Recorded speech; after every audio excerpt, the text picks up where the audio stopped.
we have a natural psychological desire for a sense of security. And what I mean by that is not necessarily that we think that everything should always be fine and perfect in our lives. We understand that that's not a realistic perspective on life. But what we do mean by that is we like to have this idea, we like to know that regardless of circumstances, everything's going to be okay. Now, prosperity gospel proponents and those who teach on that, they use that idea to kind of prey on their victims that people want this sense of security, so they convince people if you give us a lot of money, then God's going to bless you and He's going to provide for you and He's going to make you healthy, wealthy, and wise and all of this. But the question is when you deal with this idea of God providing and God's provision, well, what does the Bible actually say? And what does provision actually look like? If you have your Bibles, join me in the book of Matthew, chapter 6 this morning. This is where we're going to be reading as part of the Sermon on the Mount. And Jesus here, He says, "Do not lay up for yourselves treasures on earth, where moth and rust destroy and where thieves break in and steal, but lay up for yourselves treasures in heaven, where neither moth nor rust destroys, and where thieves do not break in and steal. For where your treasure is, there your heart will be also. The eye is the lamp of the body, so if your eye is healthy, your whole body will be full of light. But if your eye is bad, your whole body will be full of darkness. If the light in you is darkness, how great is the darkness? No one can serve two masters, for either he will hate the one and love the other, or he will be devoted to one and despise the other. You cannot serve God and money." So, the Sermon on the Mount itself, it deals with righteous living, what righteous living really is. And true righteousness, it comes from God. It does not come from our own actions. And as you progress through, when you start with the Beatitudes at the beginning there in chapter 5, and you start to progress through, it becomes very clear that God is concerned, and His primary concern is what is on the inside, not what is on the outside. He is concerned with what is in the heart, not with necessarily our actions and our behaviors. And so in the course of this, of the Sermon on the Mount, Jesus goes in and He begins to lay out this idea for us. And in this passage that we're looking at this morning, you have three very important principles.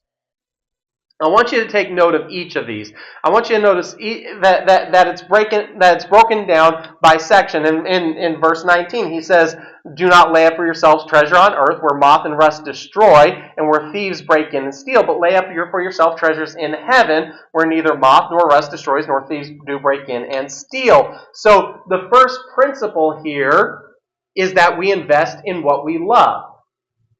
We've talked about this before. This is not something new. Any of you who've been here for any length of time, you have heard me talk about this before. That this idea that we invest in those things that we love, those things that we actually care about. If you don't care about something, you don't invest in it. If you don't, for instance, the college basketball finals just wrapped up. I have no idea who was involved in it. I have no idea exactly when. I know that it recently wrapped up. I don't even know who won. I don't care. I am not invested in it. I was not eagerly sitting down to watch each game. Some people are. They invest their time into that. Some of them invest their time into trying to create the perfect bracket and try to figure out if they can be right as far as who's going to win.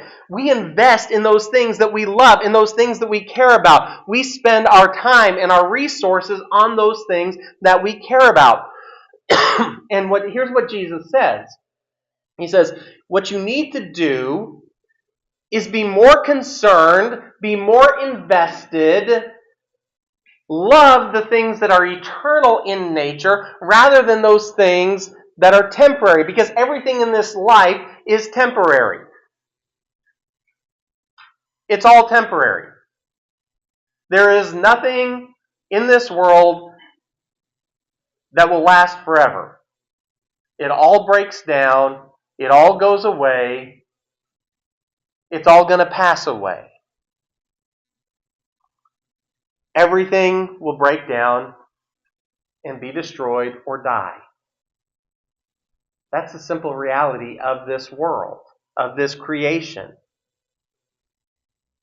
However, heaven and the things that are heavenly in nature are eternal. And Jesus says, this is what you need to focus on. And if you are invested in the things of heaven, that's where you should be laying up your treasures. That's where you should be putting your effort. Those things that are eternal in their nature. Paul kind of reiterates this and talks about it when he talks about the judgment seat of Christ in 1 Corinthians chapter 3. And he says, for no one can lay a foundation other than that which is laid, which is Jesus Christ. Now, if anyone builds on the foundation with gold, silver, precious stones, wood, hay, straw, each one's work will become manifest, for the day will disclose it, because it will be revealed by fire, and the fire will test what sort of work each one has done. If the work that anyone has built on the foundation survives, he will receive a reward, and if anyone's work is burned up, he will suffer loss, though he himself will be saved, but only as through fire. So the Apostle Paul, talking about this, he says there's going to be this judgment day, this judgment seat of Christ, what is known as the Bema seat of Christ. This is when the believer comes in and faces judgment from God. And he says, basically, here's the deal. There are certain things in your life that you invest in, that you build your life on.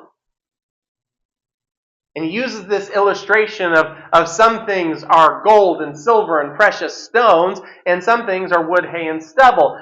There's only one foundation that is eternal. There's only one foundation that you can stand on, and that is Jesus Christ.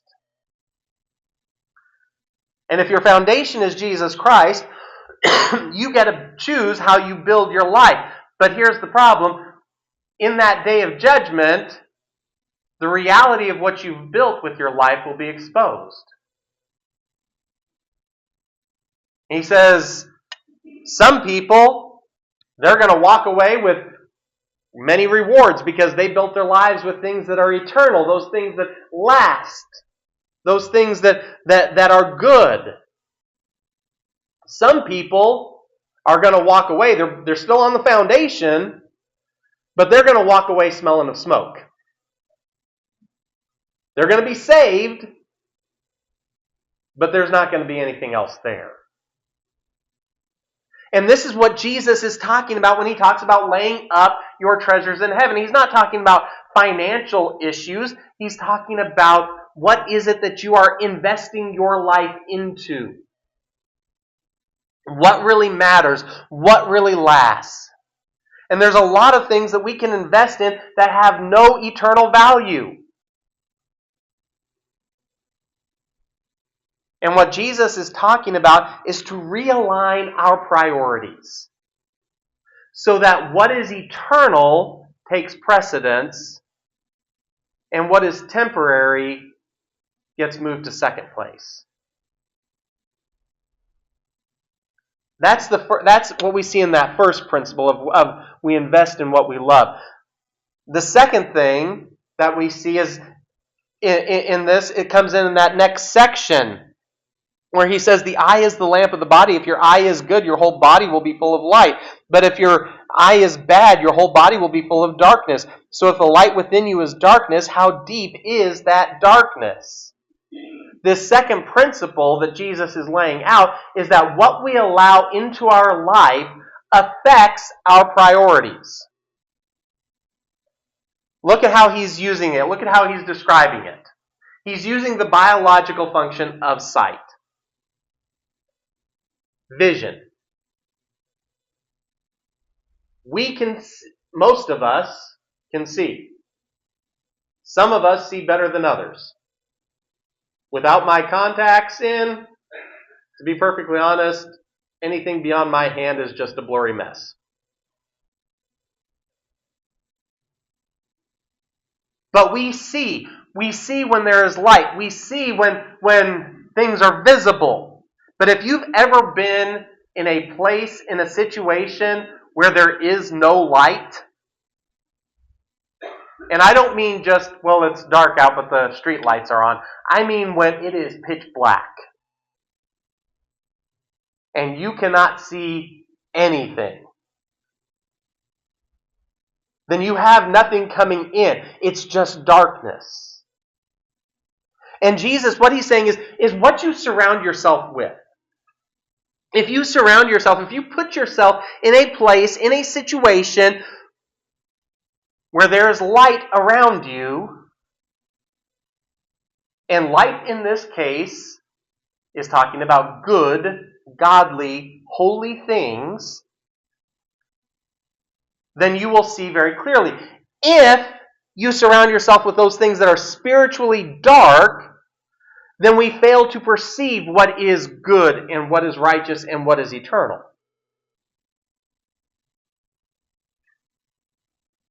In other words, what we bring in, what we surround ourselves in, is going to be what we focus on. Because in the dark room, you can't focus on much. You got to hope that you don't step on something. You got to hope that you don't accidentally kick something. You got to hope that you don't accidentally trip on something. And if you surround yourself with darkness, you're not going to see what is good and what is righteous. If you surround yourself in what is good and what is righteous, you will be able to focus on those things. The Apostle Paul in the book of Philippians chapter 4 and verse 8 says, "Finally, brothers, whatsoever is true, whatever is honorable, whatever is just, whatever is pure, whatever is lovely, whatever is commendable, if there is any excellence, if there is is there anything worthy of praise, think on these things." What is it that you're putting into your mind? What is it that you're surrounding yourself in? What is it that you're focusing on? Because in reality, what we bring into our minds, what we bring into us, into our life, will start to dominate our thoughts. I've used the illustration before, but I'm going to use it again because it's a good illustration. Don't think of an elephant. And what immediately happened? The picture of an elephant immediately popped into your mind the moment I said it.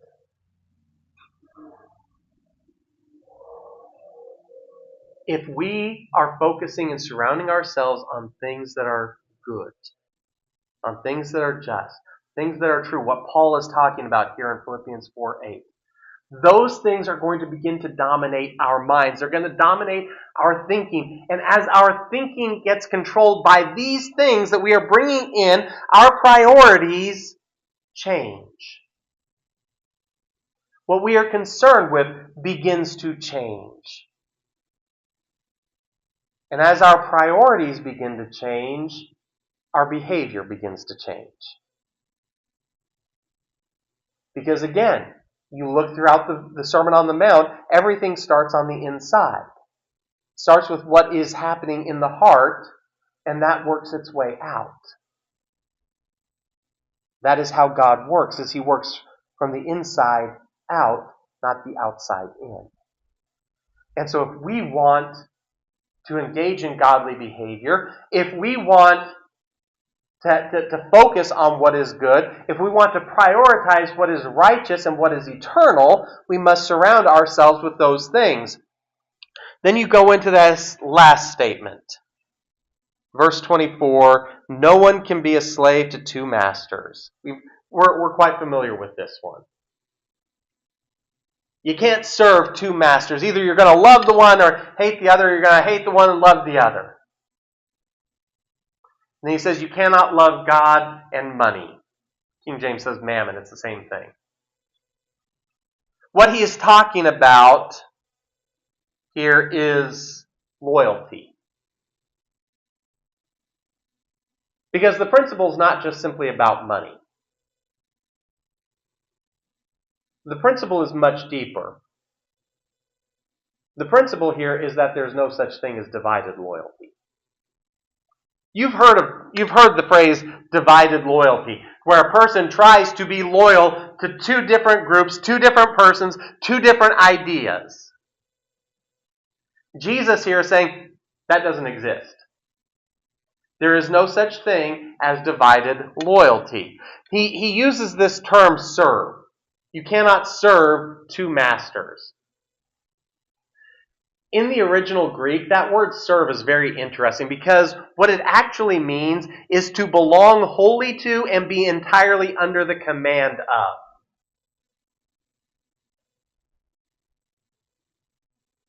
What he is doing and what he is talking about is more than just action. He's delving into dedication. In what you are pledged your life to. If you go through and you study the New Testament, especially the Apostle Paul, he a lot of times will talk about us being slaves or servants or bond servants is the actual word. Let me explain this idea of the bond servant. When in that time in which Paul lived, in which Jesus lived, especially under Roman law, if you owed a person a certain amount of money, and you were unable to repay that loan, that person could make you a slave until that money was repaid. It was literally working off a debt. But what would happen sometimes is that you would have a person, when they finished their time of servitude, they said, you know what? This person I have been working for to pay off this debt, they have been so good to me. They have treated me so well. They have earned my respect so much and my love that I am going to dedicate myself to their service for the rest of my life. Not because the law says I must, but because I choose to. And this is what the bond servant was, is they were a person who willingly submitted and became the servant or slave of the master. And they would have a special piercing that would go through the ear that would mark them as such. They weren't like ordinary slaves. They were something special. This is what Jesus is talking about when he says you cannot serve two masters. You cannot be the bond servant. You cannot be the slave to two individuals that are opposed to one another. Because a slave, even the willing slave, can only be the slave to one master at a time. You don't get to go back and forth. You don't get to keep switching it up whenever you feel like it.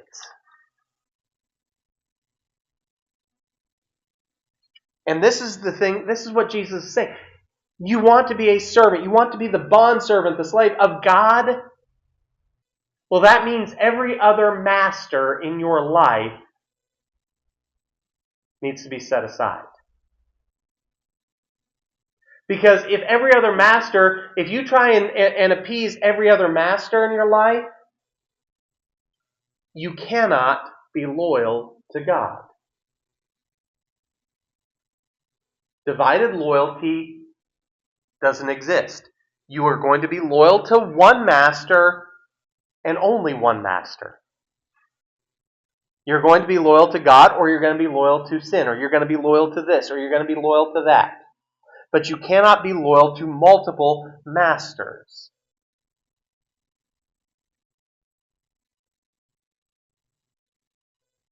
Now, if you looked at that first slide that I had up, or you actually read the bulletin this morning, you saw that the title of this message is The Foundation of Provision. So what do these three principles, what does this passage have to do with God's provision at all? Because nowhere in these verses does he talk about providing for. What does this have to do with anything? And we are going to be spending the next few weeks talking about God's provision. On what God's provision really is, what it means, how God provides, and how we can learn to understand and recognize His provision. So what does any of this have to do with God's provision? And the answer is the very first word of the next verse. Verse 25 starts off with a word, a very important word, therefore.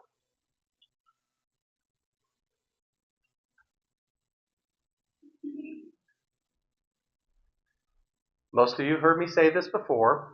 I did not originate it. I stole it from my dad. I'm assuming he probably stole it from someone as well. I don't know.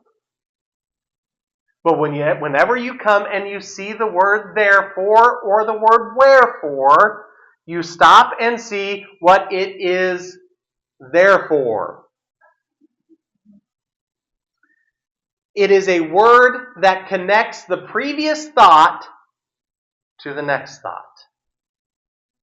In the next portion of the Sermon on the Mount, Jesus is going to talk about why the believer should not worry because God is going to provide. But all of that is built on the statements that he just made. On laying up your treasures in heaven. On surrounding yourselves with those things that are good, that are right, that are just, that are holy. And making our loyalty to God and God alone. And it is out of that Jesus begins to explain the idea of God providing.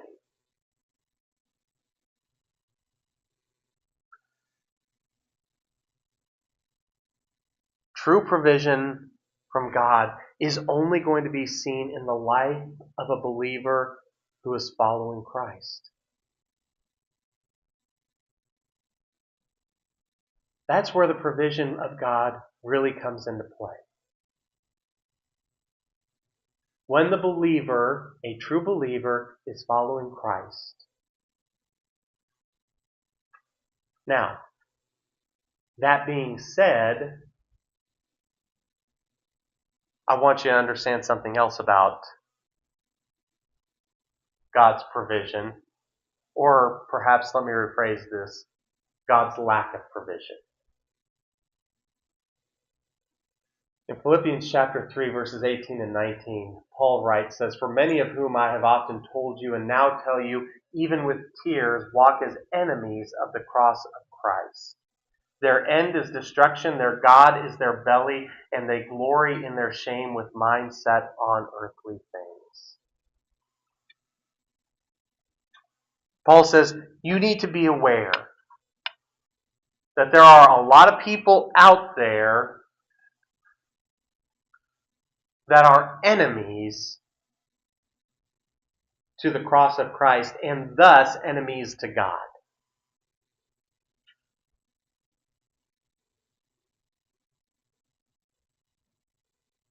Let me ask you a question. If we are at war, right now we are in this war with Iran, would it make sense for us, as we are at war with Iran, to ship Iran weapons and ammunition and things that would help them? Would that make any sense at all? No. They are our enemies.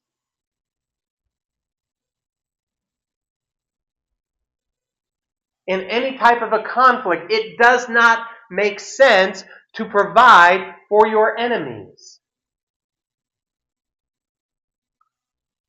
And if someone is the enemy of God, if they are the enemy of the cross, why in the world should a person who does not belong to God, who is not who is not a true follower of Jesus Christ, why should that person expect God to provide for them? Because understand, God has no defined requirement to provide for those who don't belong to Him. There's a lot of people out there that they view God as some sort of holy genie who's just ready to give whatever you ask Him to give.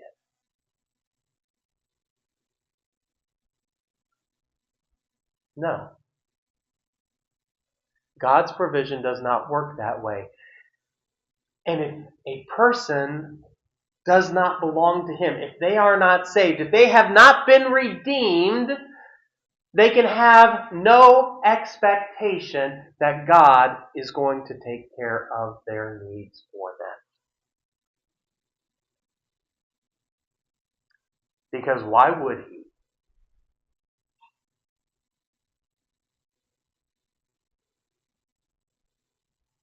It doesn't make sense.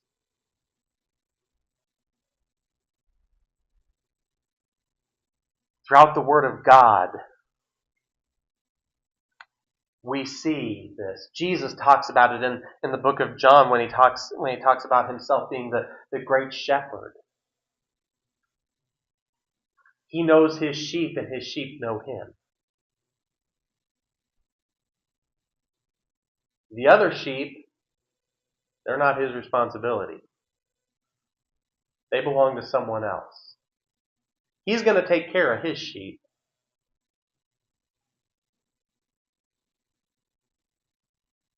But the issue is, first and foremost, you want to talk about God's provision? Whose flock are you in? Who do you belong to?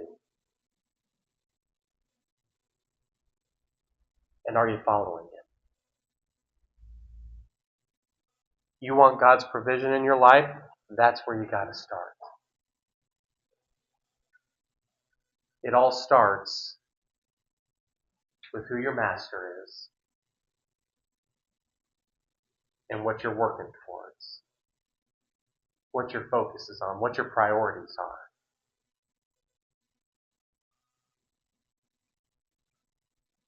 Then the provision of God kicks in. But the provision of God is not always what we want. It's not always done in the way that we think, that we expect.